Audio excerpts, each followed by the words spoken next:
Did the elites of the world try to control a secret nectar and keep it from the masses? And then we cover a disturbing story. A story about drug addiction and body horror. When a young couple begins smoking meth, they just use it as a supplement for their sexual activities. But soon they find that meth is not only transforming their personalities, it's melting them from the inside out. Today on Dead Rabbit Radio.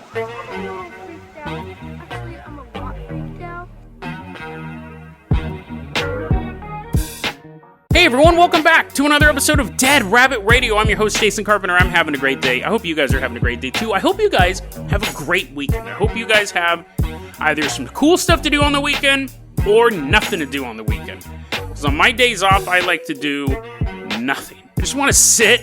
I just want to kind of just sit and absorb media and not move. That's my day off. But some days, some guy's going to be like, hey, hope you have a great weekend whitewater rafting. I'm like, what? No, I don't like that. Next thing I know, I'm like, curse you, genie. Let's give a shout out to our newest Patreon supporter, Camp Counselor Steve. Camp Counselor Steve. Thank you so much for supporting the show. You're going to be our pilot, our chauffeur this episode. I guess that's probably not a compliment. Hey, great. I donated money to this dude's show. Now I'm his chauffeur. But thank you so much. If you can't support the Patreon, that's fine too. Just help get the word out about the show. Really, really helps out a lot. So, Camp Counselor Steve, let's go ahead and hop into Jason Jalopy first. We're going to take a little drive.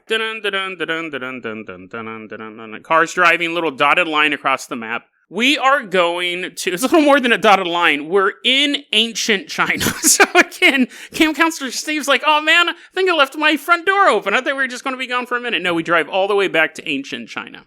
There once was a deep-kept secret that the elites didn't want us mere mortals to know. And so we're walking through the snow. We see this old Chinese dude. I don't know, he may have been in his 20s, but old as in the sense that this is ancient China. This is like 2 BC. And he's taking a bunch of snow and he's like throwing it in his backpack. He's like, I hope this stays snow by the time I get down. Otherwise, my journey is for naught. And he walks back down to the Emperor. And the Emperor's like, do you have my snow? And the explorer throws his bag down. Actually, he's probably more polite than that. He's like, here's your snow. He gives it gently to the Emperor. And the Emperor's like, yes. This is what we must keep from the mortals. When George Washington became president, there's a little bit of a time jump there. Camp Counselor Steve's like, what? We just magically appeared in old-timey colonial clothes? Yes, we did. When George Washington was president, he said, I want to have a lavish party. And his people are writing down notes like, lavish party. And he's like, and I want it to have the secret. And everyone's like, mm-hmm. And they all wink at each other at the same time. A lot of confusion. People thought they were being flirted with. But no, they were like, the secret. Secret. When he died, he spent $200 on this secret concoction at the time, which would be like $5,600 in today money, right? Which it really is, still isn't even that much. And I was like, $200 in George Washington, that must be like $100,000 a day. And I was like, oh, just 50 cents. That's like a car. That's like a used car. Nice flex, George Washington. But when he died, they found tools that he used to personally make this concoction. It had been passed down. It's not like the ancient Chinese emperor was like, hey, George Washington, here you go. It had been passed down through the ages. And at one time or another, the masses started to get just a taste of this. But it was so expensive to make. The ingredients were so rare, really. I mean, other than the snow on the mountain. It was really hard for the commoner to get it. So what was that ancient concoction? Well, my friends, bing! Now we're standing in a ice cream shop. You're like, Jason, are you just telling us trivia about ice cream? No. Well, yes, but there's 2 reasons why I'm doing this. So we're standing in this ice cream shop, and there's a guy behind the counter. It's President George Washington. He's been reincarnated as a soda jerk. Those are the guys who would put ice cream in stuff and then put a little soda in it. Hand it to us. So we're drinking ice cream soda. So it's really interesting, at least to me. Ice cream, I was out having ice cream with Sabine the other day, and this is how I am. I'm like, lick, lick, and then I go, I wonder when ice cream was invented. Like, I can never shut my brain off. Sabines like, I don't know, like probably when people had access, you would need ice, which was hard to get for a long time, like mass shipping of ice and, butter and stuff like that. And I go, And I went home and I looked it up and I found from the International Dairy Foods Association, I found all this information. I found their one-sided information. There's some insider. He's going to email me later. He's like, oh, you don't know half the truth. And starts sending me all these diagrams.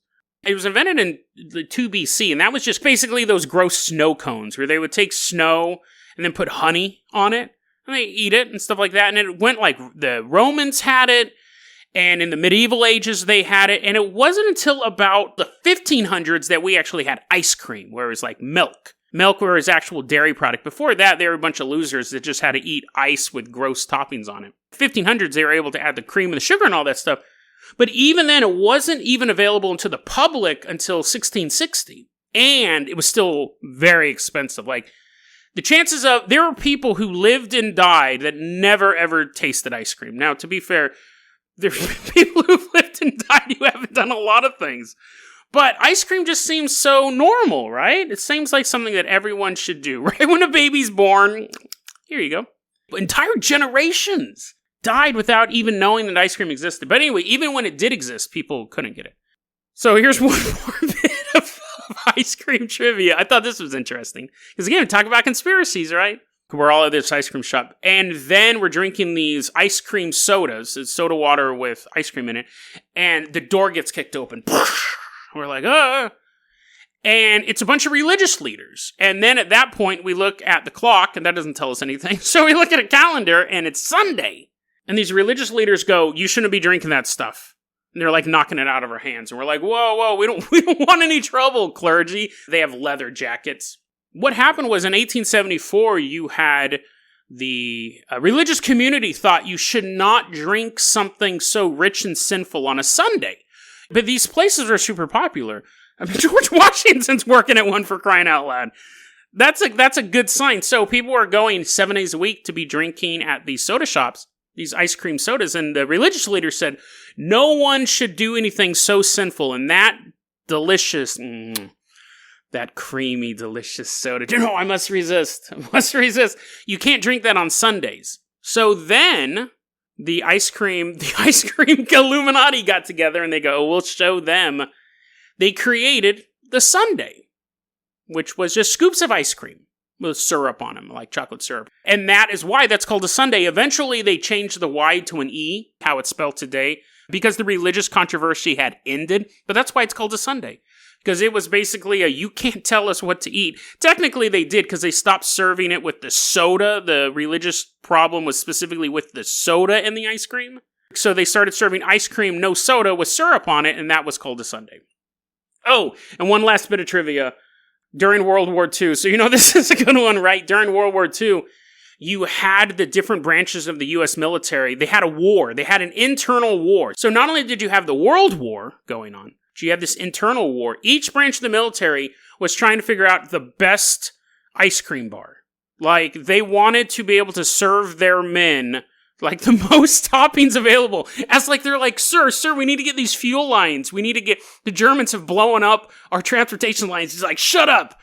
Do we use the chocolate sprinkles or the multicolored sprinkles? They're like, General Patton's slapping soda jerks. They had this huge war over who could serve the best ice cream, to the point that in the Pacific Front, where we were fighting the Japanese, there was a floating ice cream bar.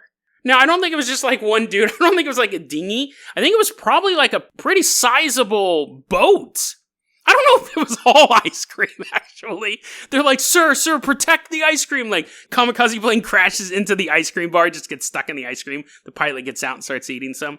No, they've taken our resources. I don't know if it was they dedicated a single destroyer to serve nothing but ice cream. It's shooting out chocolate syrup. I think on one of their existing ships, they just happened to have an ice cream bar. But it is true. Each branch of the military would get in fights over who could serve the best ice cream bar. And George Washington wipes a little tear away from his face, and he goes, I always knew being reincarnated as a soda jerk would make me proud to be an American once again. And he's just floating over the Pacific. Battle planes are blowing up. But the ice cream is safe. Let's go. The reason why I wanted to tell this story is, one, I found it very fascinating. I found all that ice cream stuff fascinating. Secondly, because this next story is gross. Like, this next story, enjoy your ice cream now is what I'm saying. Enjoy your light-filled, happy memories of George Washington, transparent George Washington, serving you ice cream, and your time in the Pacific eating ice cream as war is raging around you. Think about those happy memories as we move to this next story. Hey everyone, I'm back. Like, running around the corner and everyone's like, what? I didn't even know you were gone. You were just eating ice cream with us. I actually took a break after I recorded that story. I went for a jog. I started doing intermittent fasting. I've moved away from the keto because I think I've kind of hit the limit of what I can lose on that. Intermittent fasting. I only eat between noon and 6 p.m. I can go up to 8 p.m. as my official window, but I'm usually eating dinner pretty early. I'm jogging. Didn't you just eat a bunch of ice cream? That's the cool thing about intermittent fasting, as opposed to keto. Like, if I want ice cream, just as long as it's the right amount of calories and stuff, I can treat myself to some ice cream. And Camp Counselor Steve paid for all of our ice cream, so we're good. I can eat as many calories of ice cream as I want, as long as someone else is paying for it. Camp Counselor Steve, let's hop in that Carpenter copter. We're done jogging. We're leaving behind the ice cream stand. George Washington's ghost is waving to us. We're headed out to an American city. And in this American city sits an apartment complex. We're going to land on the roof. We're going to enter this apartment complex. And in this complex, we are going to meet a young couple. Hey guys, what's up? And they wave back to us. We don't have the real names of these people. So we'll call the woman Brittany, the husband Tom, and the son we'll call Barrett. So if those are the real names, it's just a shot in the dark.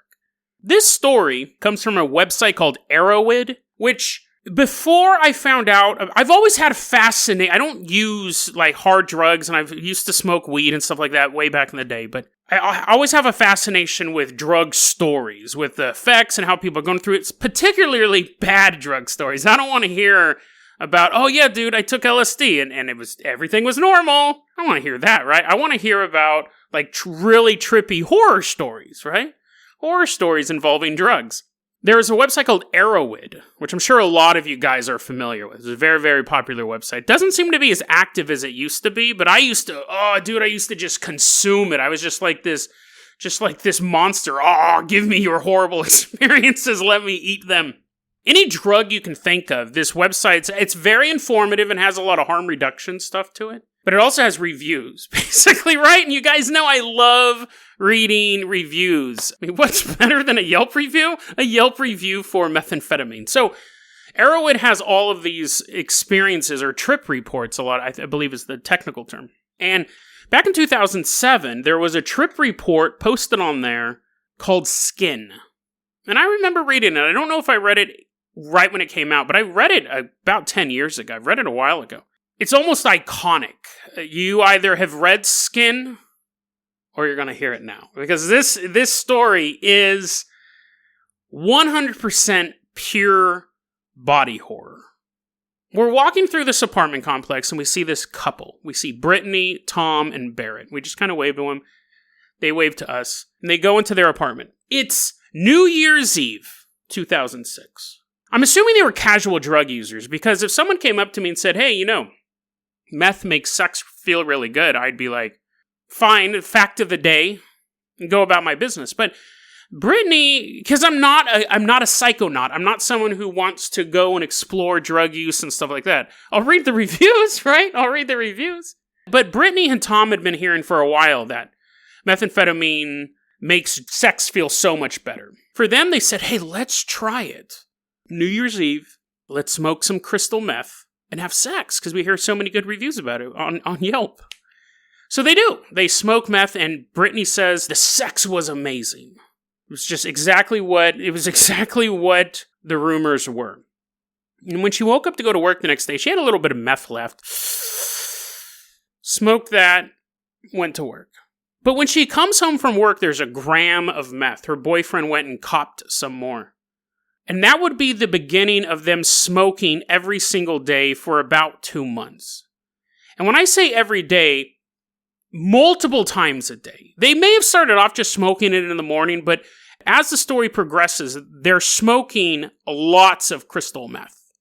By the time 3 weeks pass, she starts to notice something wrong with her skin. It's brittle.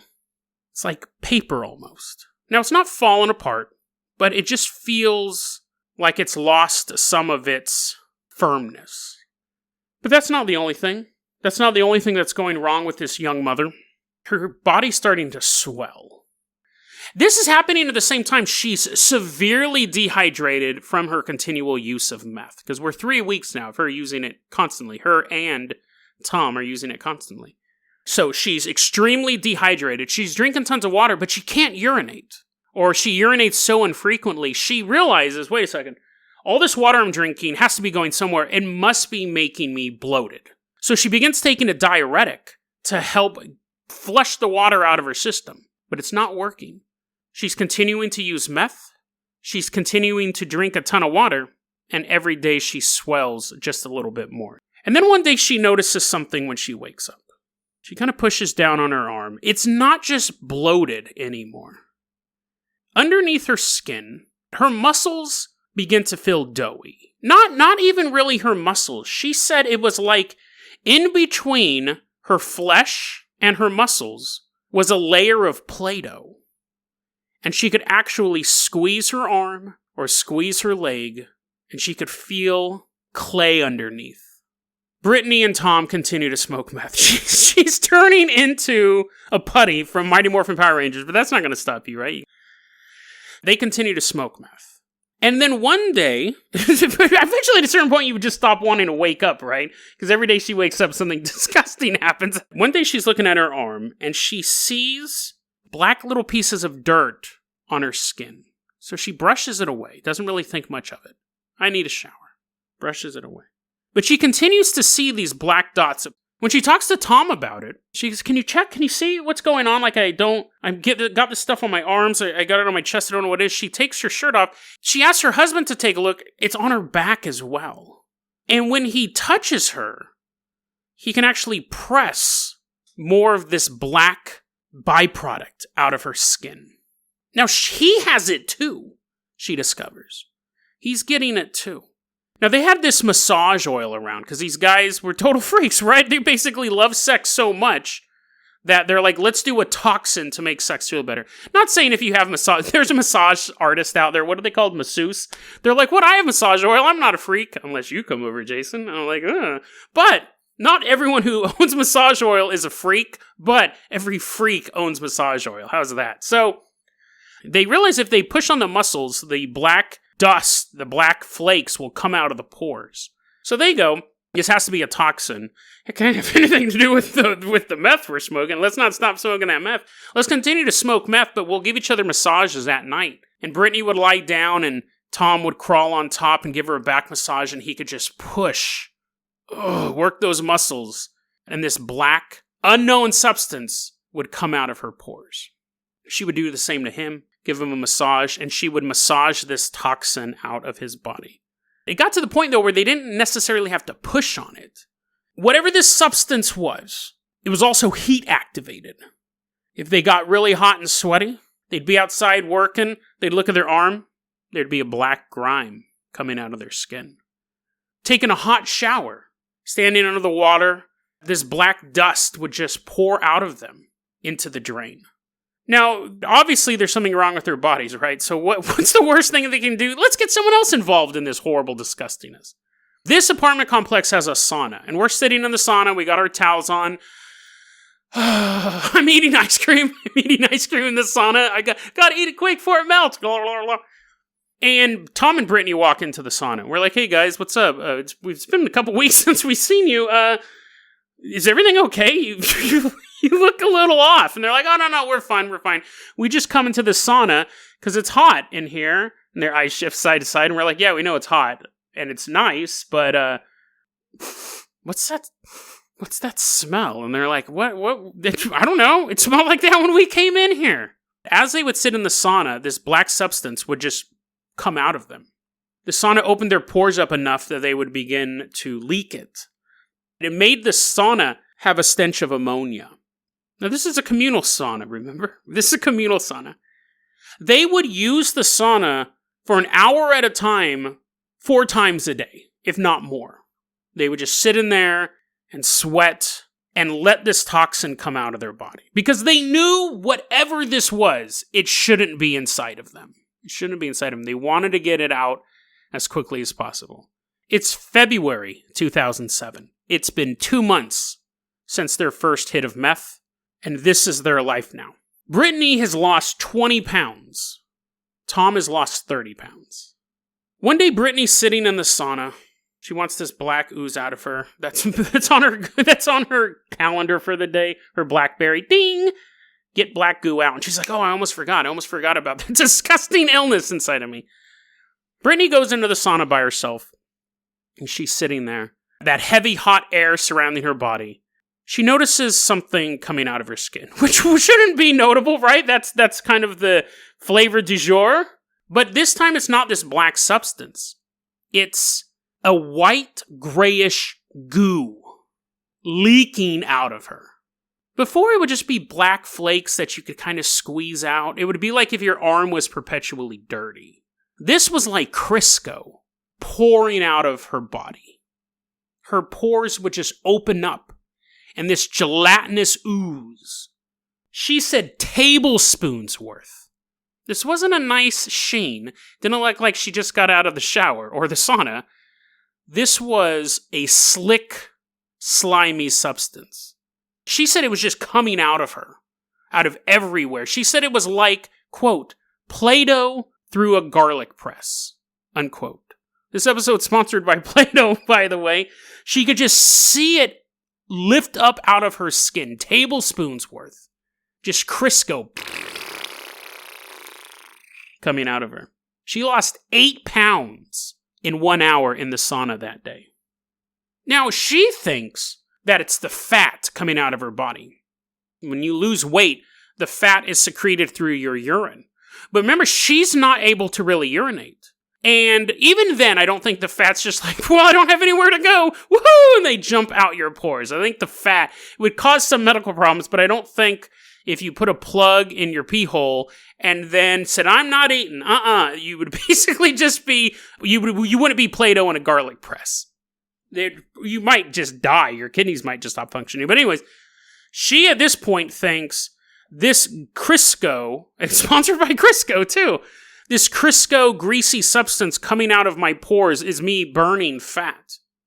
The swelling is even worse now. She'll wake up in the morning and she can feel how bloated she is. Her skin is bruising. Whatever's building up inside of her is pressing so hard against her skin, it's threatening to rip it. It's busting blood vessels. Her head began to swell. The thin layer between her skin and her skull began to fill up with whatever this was. She said if she brushed her hand through her hair, by the time she got to the back of her head, her hair was soaking wet. She could push out this white-gray ooze just right out of her scalp to the point of drenching her hair. Her body was full of it, everywhere, at all times. On top of that, there's psychological problems going on. She says she would be up for 3 to 4 days. That's why I'm thinking they were smoking a lot, because if you just smoked once in the morning, you're going to be buzzing for a while, but to do that actual 3 to 4 day meth head thing, you have to keep redosing. She's up for 3 to 4 days, then she said she'd sleep for about an hour, and then she'd be good to go. To the point where when she was at work, she had a job this whole time, surprisingly. Hopefully she didn't work at a sauna. She had a job at this whole time, and she said she'd be at work, she was customer service, and she would be talking to a customer, and the next thing she knew, she'd wake up. She would have, micro sleep. She would fall asleep in a heartbeat and then wake back up, and the customer would be like, what? She's like, oh, he must have noticed I was asleep. Better brush my hair back. How do you keep a job when you're leaking fluid? How do you do that? It must have been a job at an ice cream shop. It must have been super cold all the time. She's like, oh, you want butterscotch, eh? She bends over to get the ice cream, goose falling out of her hair into the ice cream. Here you go. Kids are like, yay! Eventually, they go to the sauna. Her and Tom go to the sauna, and someone's standing there and is like, you're banned from the sauna. And they're like, what? What are you talking about? What are you talking about? And they go, well, it might just be a coincidence, but every time you've been using it an hour a day, 4 or 5 times a day, and every time you leave, the next person who would come in would be choked by the smell of ammonia. What? That's not us. Ma'am, you smell like ammonia right now. What? Nuh-uh. No, I don't. They're plugging the guy's nose. See? Take a big whiff. You can't smell anything. They were banned from the sauna, so that was their big way of helping to get this goo out of them. Now, they're restricted to only using the hot showers at their apartment. One day, Brittany is taking a shower alone. That hot water on her skin, and she can push the goo out. Get out. But she falls asleep in the shower. She'd been up too long, and her body just gave up. She actually falls asleep in the shower. And when she wakes up, she's laying there in the bathtub. The hot water had been pouring on her body for who knows how long. And there is a puddle of this gray-white liquid surrounding her body. While she was asleep, it just began pouring out of her, leaking out of wherever it could come out. She turns the water off and weakly gets out of the shower. And that's when she realizes that the position she was in caused all of this Crisco-like fat Play-Doh fluid, this thick white gelatin, to coalesce in her abdomen. Imagine if you had like a bag, I guess I don't have to give you an imagination thing, but I'm going to anyways. Imagine you had a bag of gravy and you held it up by both ends of the bag, how all the gravy would just settle into the middle. She was that bag of gravy. So she gets out and she can feel all the goo that had been in her extremities, in her chest, had leaked in to her abdomen. And it's extremely painful. It's congealed in there. It's all stuck. And she can feel it in her pelvic region as well. She has this intense need to urinate. Whether it was to expel the urine or to simply unplug something, she didn't know. She didn't care. She had to urinate. And she sat there and she pushed and she pushed and she pushed. And then a hard chunk that had congealed in her urethra. Blech. You like that sound effect? Comes out of her and splashes into the toilet water. After this shower, and again, we don't know how long she was in the shower for. She doesn't know either. Whatever substance was inside of her was completely melted loose. Before, she could sit in the sauna and would come out of the pores. She could push on it to get more of it out. Now it's coming out of her eyeballs. It's coming out of her ears. It's coming out of her nose. It's coming out of her vagina, but that's preferable to where else it's coming out of. She could feel it in her throat. She said sometimes she could spit it out of her mouth. She'd spit out speckles of this fluid, but sometimes it was so thick, she just had to swallow it. She would feel it start clogging up her throat. She'd try to spit, she'd try to cough, but she couldn't. She had to swallow it down. It's no longer limited to her pores. It's now loose in her body, coming out of every single orifice that it can. She's lost a total of 50 pounds since December 31st. It's March. She begins having this delusion because she knows that this is not normal meth behavior. Nobody would ever do meth ever. And the sex really good, but eventually you turn to Play-Doh. No one would ever do meth if this was true. She begins to have this delusion. She believed that her drug dealer wasn't giving them methamphetamines. He was giving them something else. It had the same initial effects of meth, but it was highly addictive and had these horrible body-altering side effects. She believed that the drug dealer would actually sell this meth, and he would smoke it and get addicted to it and couldn't stop using it. She believed that at some point, after enough time had passed, the drug dealer was going to break into their apartment. She imagined herself being chained up in a basement with his past customers, each of them with a meth pipe being held to their lips, forcing them to inhale. And then the drug dealer would come down each night and he would scrape the goo off of their skin, dry it out, and sell it as methamphetamine. She believed the liquids and the black dirt and all of that stuff coming out of her body were drugs that were then to be sold to other people. That the drug dealer was actually transforming her into a recreational drug. This delusion haunted her. It was really the only thing she could think of to be rational of anything that's going on. I'm being turned into a drug. But the whole time she doesn't stop smoking. She wakes up, her eyes crusty with goo. She's at work, trying to concentrate, but swallowing tablespoons of an unknown liquid before it can choke her. All of this ends when the drug dealer gets arrested. Before she can score any more meth, she crashes for 3 days. And apparently the husband didn't really try that hard because when she woke up 3 days later, he goes, I couldn't find any meth. She said that, I know this must sound like meth psychosis, but after I was sober, I was still cleaning this stuff up out of my bathtub. Like, it's been weeks since the last time I used, and I'm still cleaning up my bathroom. I'm looking at it now. I haven't used meth in a while. I can still see the physical proof of this, so this isn't meth psychosis. There were some issues in the story where Tom began physically abusing Brittany, and where Brittany began neglecting their son. At one point she says, my son went a whole day, I forgot to feed him. So the house was chaos, where before, it wasn't. And that's how quickly this drug destroyed that life. Let me read you the ending of this story. My husband and I haven't done any drugs at all for 4 weeks, and things are slowly going back to normal. My son is happy. He has his mother back, and his daddy plays with him again. I'm happy because I'm not so afraid anymore.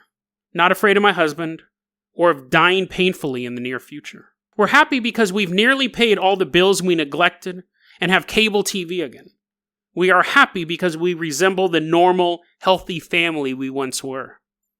But I still want it. I can't sleep tonight because I want it. I wrote this in all honesty, mostly to help myself, to remind myself why I don't want it. And I still want it. So we don't know if she ever stayed away from methamphetamine. The story was written in 2007 by Unspun was the user's name, but we don't know who wrote this. We don't know what city it took place in. So it's possible, hopefully, right, that she was able to write this out and it reminded her of why she should never do meth again. And she goes back to it. She may be checking that post even today when she gets something in her head, goes, oh, I really liked the energy. The sex was good. She may have to return to this post to remind herself why she should never do meth again. Or she may have never done meth in the first place. This may have been something else. Because there is nothing else in the meth literature that I've ever come across that even comes close to this. It's possible that even if she did want to start smoking meth again, it would not have any of these effects. But there's also another option. That drug dealer, like all drug dealers do, eventually gets out of jail. And he comes to her apartment when she's alone with a little sample of his drug. Without Tom's knowledge, because she knows how much he loves the happy family dynamic, she begins using again. Just here and there, nothing serious. And then she goes missing. One of 100,000 people that goes missing every year in America. If Brittany ever did start smoking that drug dealer's supply again, she could be, right now, 13 years later, in some basement somewhere. Barely alive, a skeleton of the woman she once was. As a man slowly scrapes her skin, her bruised, parchment-like skin, getting every drop of fluid out for his next batch. And while she sits in that basement, she doesn't think about her husband, she doesn't think about her son, she doesn't think about the pain of her skin being pressed against. All she can think about is when will she get another hit of her drug. Because even in the end, she still wants it. DeadRabbitRadio@gmail.com is going to be our email address. You can also hit us up at Facebook.com/DeadRabbitRadio. Twitter is @DeadRabbitRadio. Dead Rabbit Radio is the daily paranormal conspiracy and true crime podcast. You don't have to listen to it every day, but I'm glad you listened to it today. Have a great one, guys.